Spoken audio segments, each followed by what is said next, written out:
How's it going, everyone? This is the Anime Man. And welcome back to another episode of the monthly Otaku Collection, the show that I do at the end of every month or the beginning of the next month, where I talk about a bunch of stuff that I found and discovered and want to talk about that I found during the month of the current month that we are on. Fuck, I need a haircut. That's gonna have to do for now, baby. So it is the end of the month of May, which means we're about to jump into the month of June, which means, at least here in Japan, oh boy, here comes the summer! So as someone who hates hot weather and has a shit ton of hair that can't be done anything about because it's still the quarantine time and I can't go out to get a haircut, it is hell on earth. But before we jump into this month's monthly Otaku collection, I want to do a quick little announcement. If you guys don't know, I make my own music. Late last year, I released my debut album, A Picture Frame Full of Memories, and I did a whole video on that if you want to go and check out more details on that. But just last week, I put up my brand new EP. It's called 15. It's called 15 because every song on this EP I wrote at the age of 15, which was 10 years ago. Wow, I'm old. It's got some ambient, experimental music, a little bit different from my first album, so if you'd like to go and check that out and have a bit of a wander into the weird musical experimental phase that I was in 10 years ago, then make sure to go check out this EP. If you'd like to check it out, links in the description, and also don't forget to follow my artist Twitter, Ikuru. There it is right there. I'll give you a second to follow it.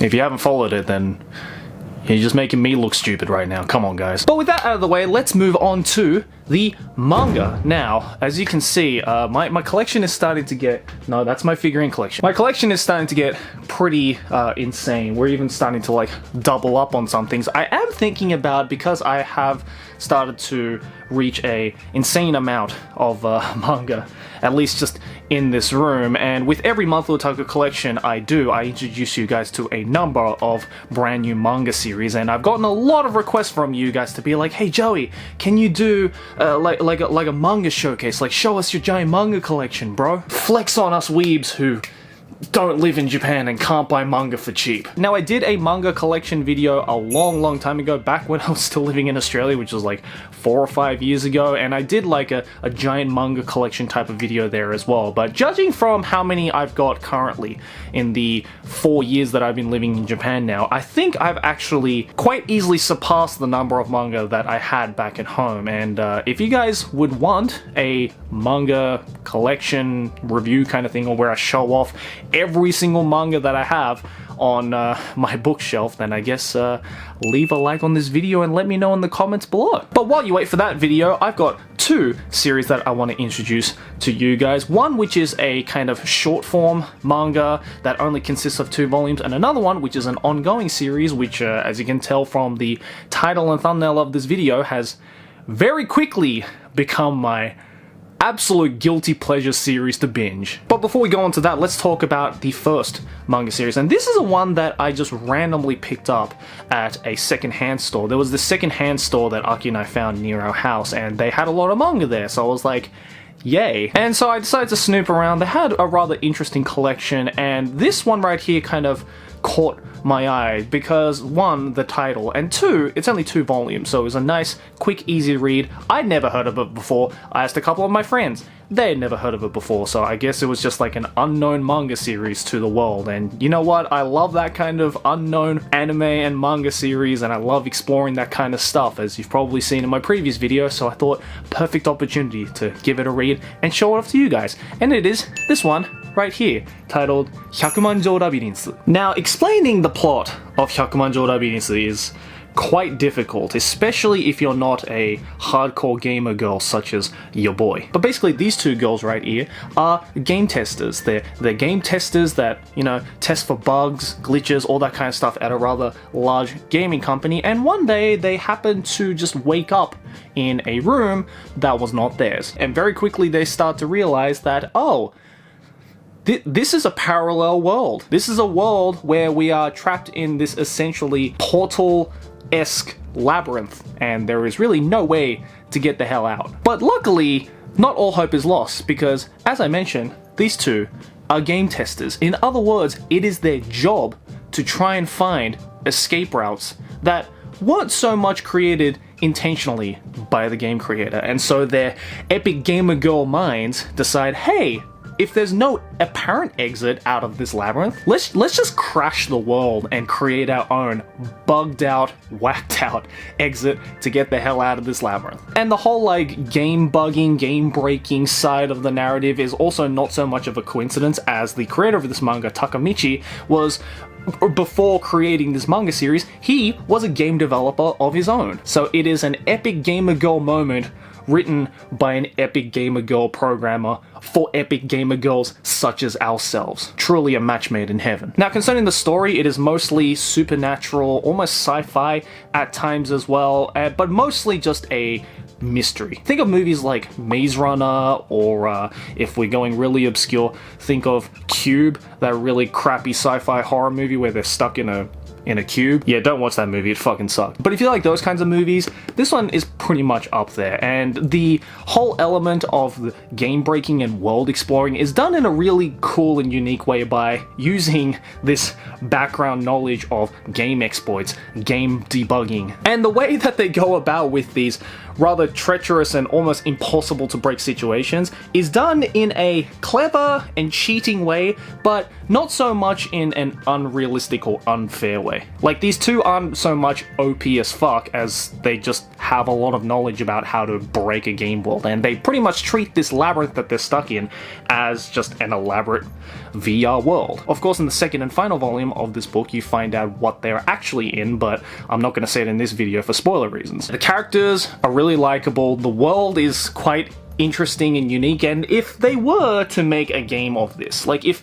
the author Takamichi went back to his game developing roots and decided to make an actual playable game out of this, I think it'd be rather interesting and cool little indie game that I'm sure a lot of us would kind of get behind. But for the time being, we're just gonna have to read this short, sweet manga series. It's only like 20 chapters, very short but nice and compact. The ending was a little for my taste because it was kind of open to interpretation, but you know what, I ain't mad about it. It was a quick little read. I think I read through this in like less than an hour. So if you like a quick little read that's a little unique and a little strange and that goes after your epic gamer girl heart, I definitely recommend 100万丈ラビリンス. Fucking hell, it is hot as shit in this room. Watermelon juice. But let's move on to the second manga, and as I mentioned at the beginning of this video, this has quickly become just an absolute guilty pleasure of mine. Now, I'm sure there are a couple of people who looked at that thumbnail and thought to themselves, oh, yeah, I know exactly which manga he's talking about. I mean, it got an anime adaptation a couple of months ago, right? Like, of course, everybody knows about it. It's the one where they go scuba diving and there's like a lot of gay guys involved, and it's an absolutely hilarious slapstick comedy series with, I think it rhymes with band poo. But surprise, surprise, it's probably not the one that a lot of you are thinking of. It's actually this one right here.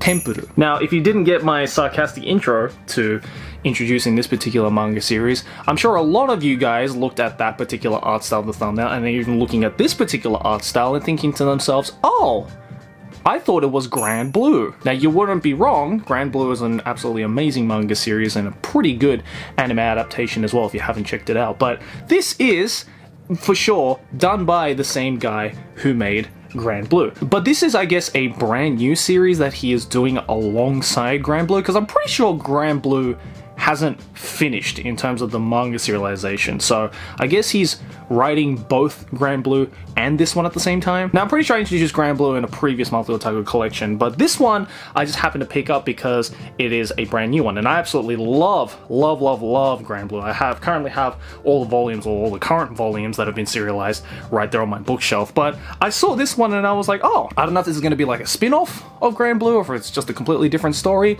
Turns out it is a completely different story. And you know what? As much as this might be a bit of a bold statement,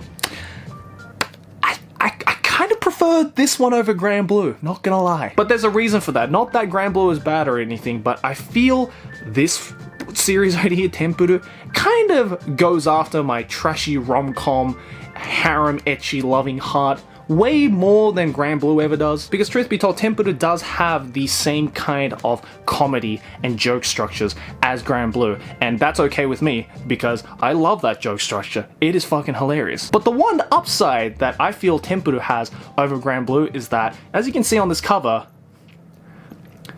way more girls. And not only that, they're all like so fucking hot. And not only are they so fucking hot, but their personalities are just all lovable. Like, you get introduced to pretty much all of the characters by around the end of volume 2. There are currently 3 volumes out right now, which of course I have all of. But by the time you finish reading volume 2 and you are introduced to every single character that you meet, you will just like immediately be like, shit, I don't know who best girl is now. But let me explain the synopsis. So we have our main character named Akagami. He is part of a family. His dad is kind of known as like a serious fuckboy. His dad goes around screwing with women all the time and is basically just a massive fuckboy, and his son, who is the main character, doesn't really want to go down that route because during school he got bullied quite a bit for being the son of a fuckboy.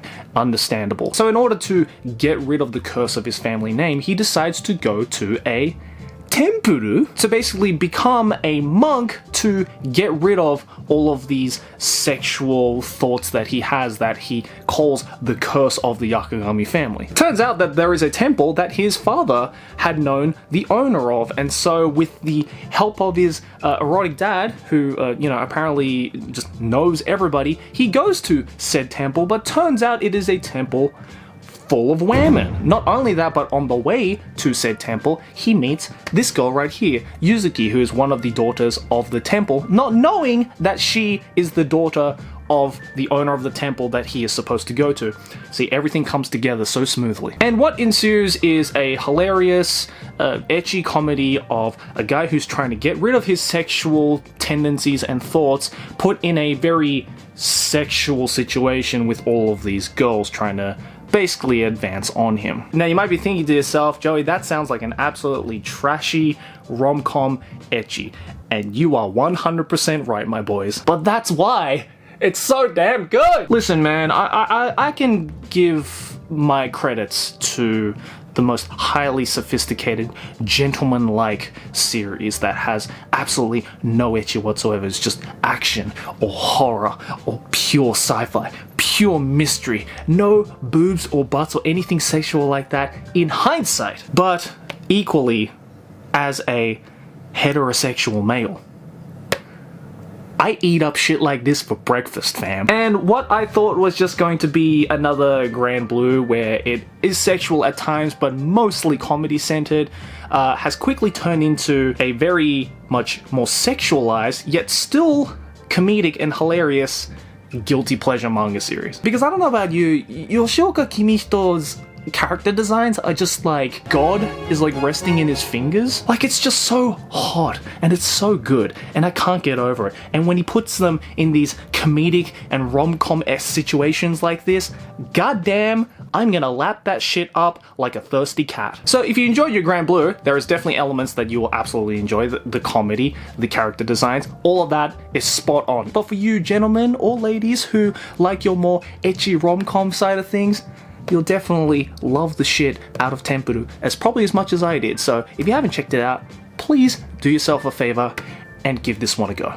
But that's about it for the manga. Now, as always, let's end off this monthly otaku collection with my favorite part of the episode, and probably a lot of you guys' favorite part of the episode. It's the monthly figurine giveaway, brought to you, as always, by the lovely folks over at Tokyo Otakubo. Now, this month's figurine giveaway is a little bit different. They're not Nendoroids, it's not a scale figure either. It is in fact a brand new series of figurines created by Good Smile Company, which is a company that I have worked with a lot over the past few years. They're basically the creators of Nendoroid and create a lot of quality anime figurines. But recently, Good Smile Company have released a brand new series of figurines that are a little more on the affordable side, but still look really good. They're called pop-up parades. Essentially, it is taking the best elements of scale figurines and shrinking them down just a little bit, but in turn, making the prices a lot more affordable, which means that it is a lot friendlier of a series for casual figurine collectors out there. And I know there are a lot of casual anime figurine collectors out there because goddamn, some of that shit can be just detrimental to your wallet. So for this month's figurine, I figured that I would do a solid for the lovely folks over at Good Smile Company and give away one of their pop-up parade figurines. And it is this one right here. That's right, for all of you No Game No Life lovers out there, because Jesus Christ, I know there's a lot of you out there. This is a pop-up parade figurine of Shiro with a laser sniper kind of thing. Also, she's dressed in white because that's cute. But as you can see, the size is not too bad, and the price of this thing, considering the size and quality and even the IP that it's covering, is relatively cheap compared to regular scale figurines out there. And trust me, my boys, I have a few No Game No Life figurines in here, like regular No Game No Life figurines, and some of those can...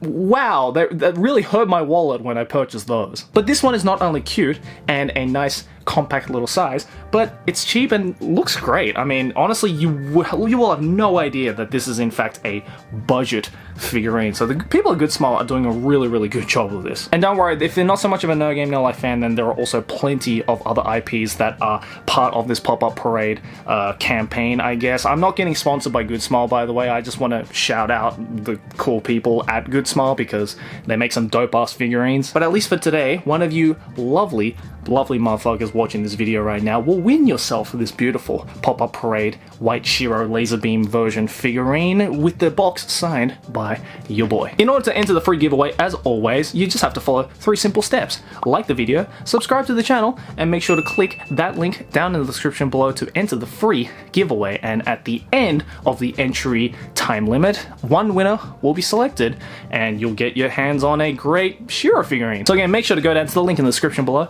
and good luck to the winners.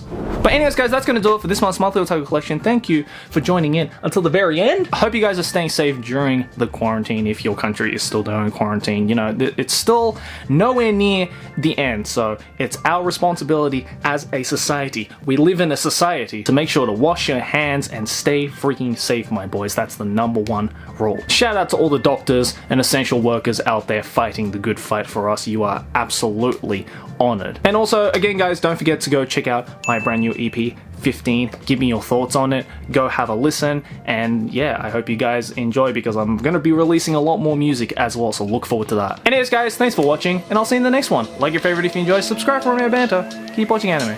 Johnny!